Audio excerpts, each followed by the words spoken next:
Welcome to the podcast of St. Andrew's Anglican Church, Colton, Alabama. When we were living in Texas, I never once bought a lottery ticket, although they were available to purchase. I was raised that way, not to buy lottery tickets, and so I never bought one. When I worked at Trinity Church in Marshall, I would park across the street and walk across to get to my office. And one sunny day in Marshall, Texas, I arrived at the church, and as I walked across the street, a lost lottery ticket was taken by the wind and hurled at my feet. There it lay. As I picked it up, I realized that it was unscratched. And I thought to myself, here it is. All my faithfulness to the Lord over the years is going to pay off. I never once spent a dime on those wicked things, and now the Lord's going to reward me. I went into the church, went into my office, and scratched it off, and it revealed a winning ticket of $5 whole. I think that was the number. Do you remember? It's $5, $10, maybe at most. I think I just kind of chunked it. It wasn't worth even sending in to Austin to obtain the $5 or whatever it was. Not the prize I was expecting from the Lord. Nevertheless, in that brief moment, I was enthralled by the idea of winning big. This is the reason why people do things like this, buy the lottery tickets. Greed drives them to it. We shouldn't be deceived by the fact that evil spirits constantly work to pull us into things like greed. I have no doubt in my mind, I don't think it necessarily was a test from the Lord. I really think it could have been something the evil one was throwing away. Because in that moment, I was kind of drawn into greed. Just briefly, of course. With most people, it's really not too hard for them to be drawn into things like this. To be, they don't. There's little resistance to it. In today's reading from Acts, the apostles run into a slave girl. It's not just any working class girl. It's a girl who can gain wealth by fortune telling. She has the ability because of a demonic spirit. And I will talk about this spirit momentarily. We would like to imagine that there is no connection. I think we like to imagine this because it's uncomfortable to really sit with the reality. It's uncomfortable for us to understand there is a connection between the spiritual realities, the spiritual world, and the things that we do in our private lives. The things that we do when no one's looking, or when people that we know aren't looking at least. Much of what we do in private reflects on what is going on in our hearts, especially how we obtain money and how we spend it. I want to reflect this morning on what I will call the Pax Americana. Now, others have already coined this term, so I'm kind of stealing it and using it for my own purpose. But if you know a little bit about politics and history, you know that others have used this term to describe post-World War II America's relationship to the rest of the world. That's not really how I'm using it this morning.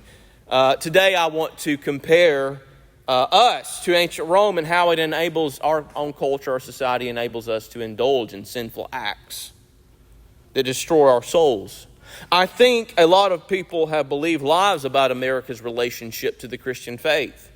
For example, I think many Americans think that law and sin are the same thing. I want you to think about this for a moment.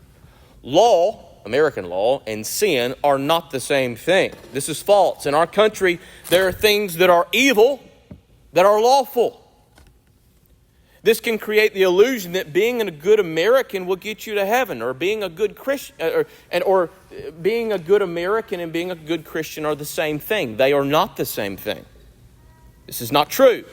Most people are aware that the Roman Empire was driven by its Pax Romana. That's Latin for peace of Rome. The peace of Rome, any alternative to the status quo, was seen as a threat.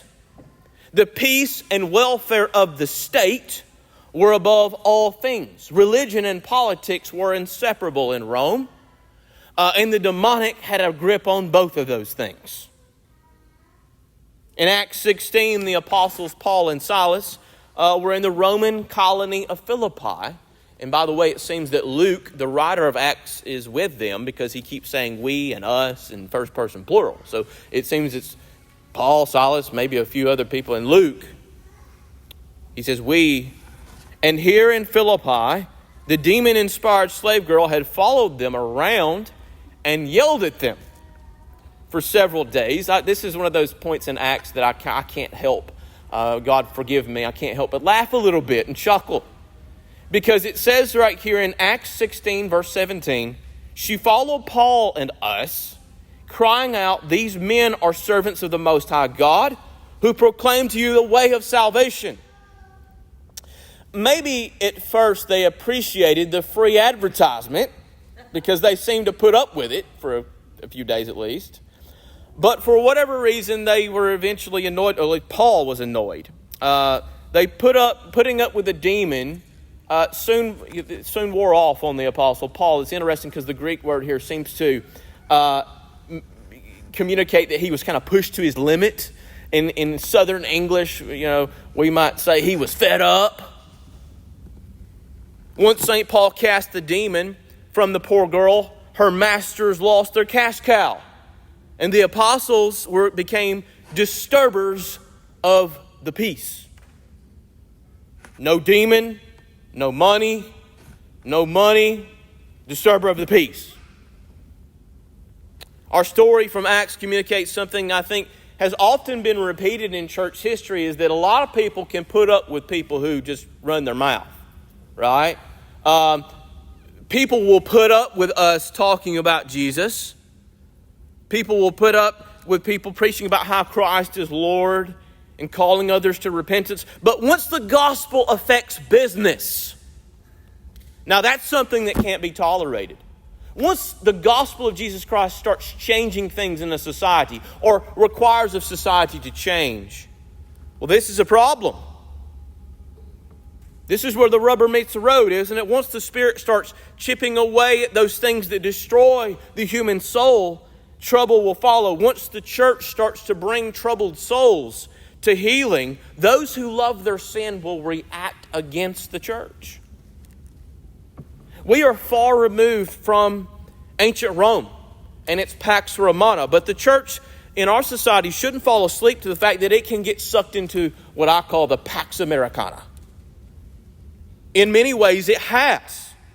How do the demonic work in our culture to harm us? In what ways do the forces of evil work to destroy us and our souls? Before we reflect on that, or even think about that in general, or answer that question, I want to think about the demon and the slave girl. What about this demon? Well, Luke tells us that the slave girl had a python spirit. That's the literal translation. Most of the time in our English translation this morning, it says spirit of divination.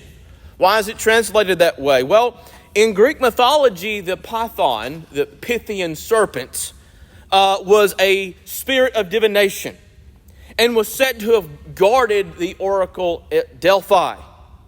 But the Greek god Apollo destroyed the serpent, and Apollo obtained its gifts, its spirit of divination, its power of divination. So the priestess, the female priestess of Delphi at the temple of Apollo, would give oracles and receive money and gifts for the oracles, for her fortune telling. Among several things, Apollo the Greek god was known for several things: music and dance, healing, archery, lots of things. But this is the way in which he is known for being the god of divination and prophecy. In telling us that the girl had a python spirit, we are told here that the demon empowered her to foretell and predict the future. One like was found at Delphi. Evil spirits have always worked to promote false religion. That's one of the main things they do in our world, is promote false religion. Try to pull people away from true religion, the true God, Christ. They also create an illusion that the gods or God are blessing the nation and the evil empire. They work at trying to deceive and make people think that the gods are blessing Rome and the empire. There are several ways the demonic work through the Pax Americana, as I'm calling it. We are free to gain wealth in lots of different ways that the Bible would call unrighteous. And this is important to reflect on this morning. We don't have oracles like the oracles at Delphi. Now, you can probably drive around here. I used to live at, or go to school at West Point and was a member of a church at West Point, so I kind of know there was one close by there. And we were kind of crazy. We were what you call holy rollers as 18-year-old Baptists. One time, me and a couple of my friends stopped there to share the gospel with her, believe it or not. But, we don't have really people, lots of people, we might say around here, who are deceiving people in this way and are working. But we do have lots of other things that we can get pulled into. There was one I was reflecting on recently because of this time of year I'm watching in the NBA playoffs. I've always loved basketball since I was a kid. And so the NBA playoffs is something I pay attention to this time of year. We don't have oracles at Delphi, but we do have betting lines. We have sports betting, and it has taken over our country, taking over a lot of young males. I remember when I was growing up watching sports, watching basketball and football on television, I never once heard anything about betting lines on the television. But now it's all over TV and apps. They even put the advertisements on the courts and the fields. About 1/5 of Americans, 1/5, according to the stats, have placed an online bet. And that's not including dog races and horse races. According to the stats of this past year's Super Bowl, 1/4 of Americans, 1/4, that's 25%, placed a bet on the Super Bowl.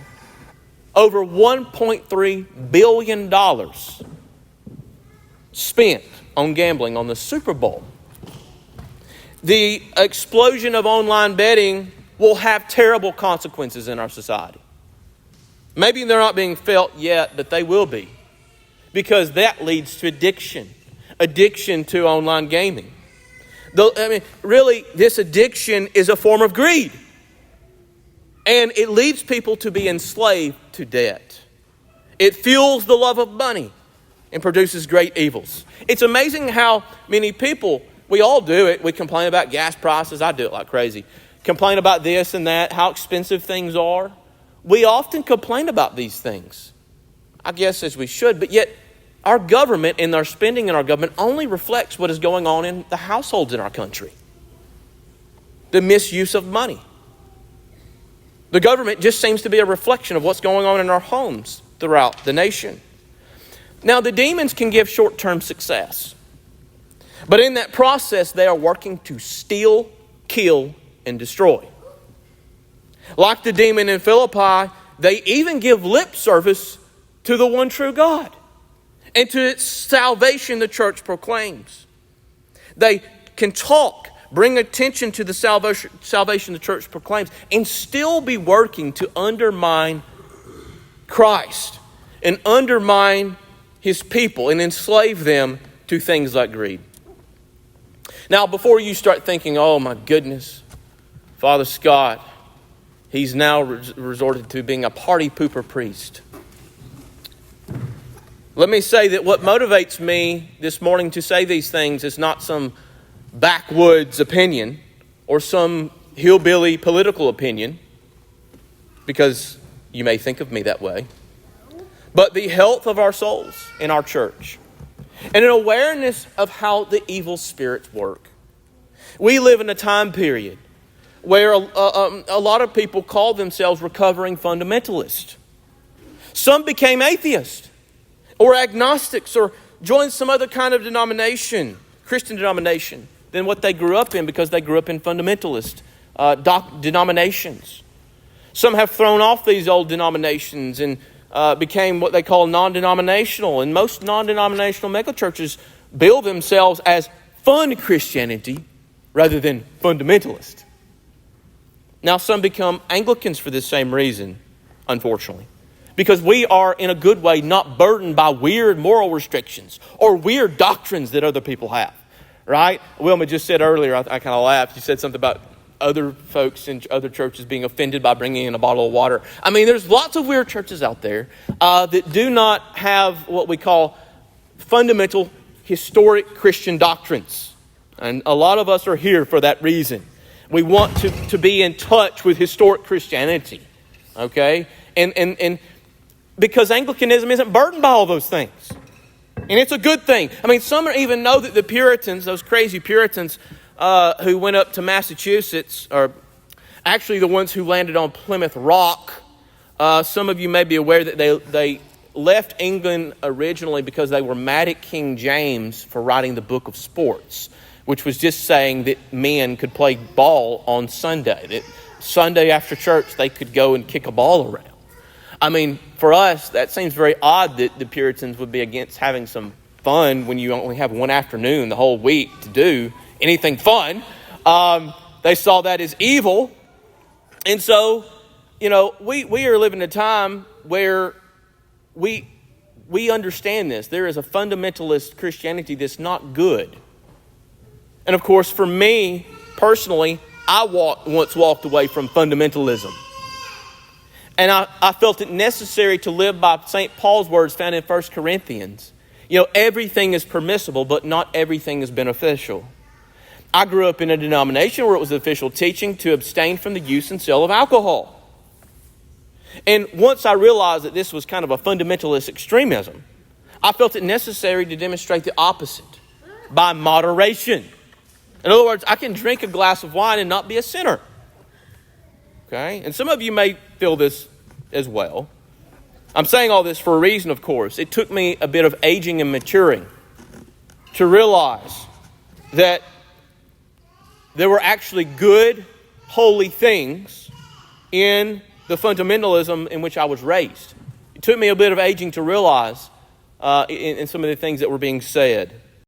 Despite it's so easy sometimes to criticize American fundamentalism for its hypocrisies and anti-intellectual beliefs, billing itself as old-time religion when it's really just a recent innovation in church history.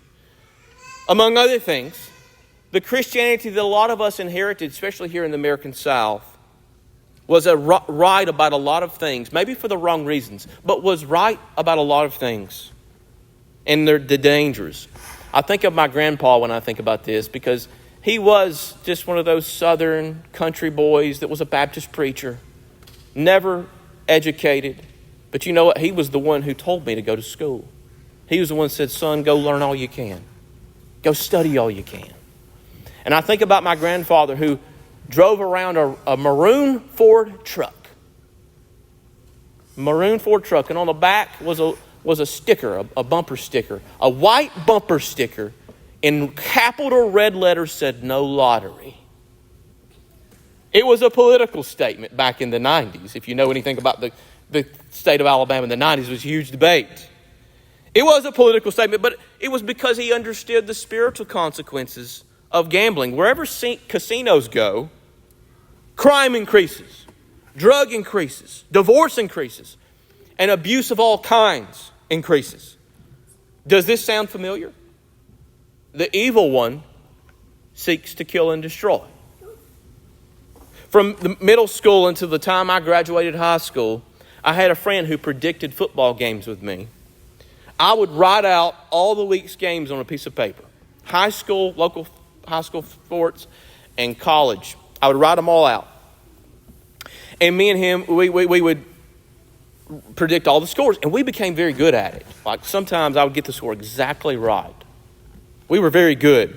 And so when Jessica and I were dating and she started working with a bookie, I thought to myself, it's time for me to cash in on all my football knowledge. And the Lord taught me a lesson through this young foolishness because I had got to the point where I threw off the fundamentalism and thought now I'm free to do things in moderation.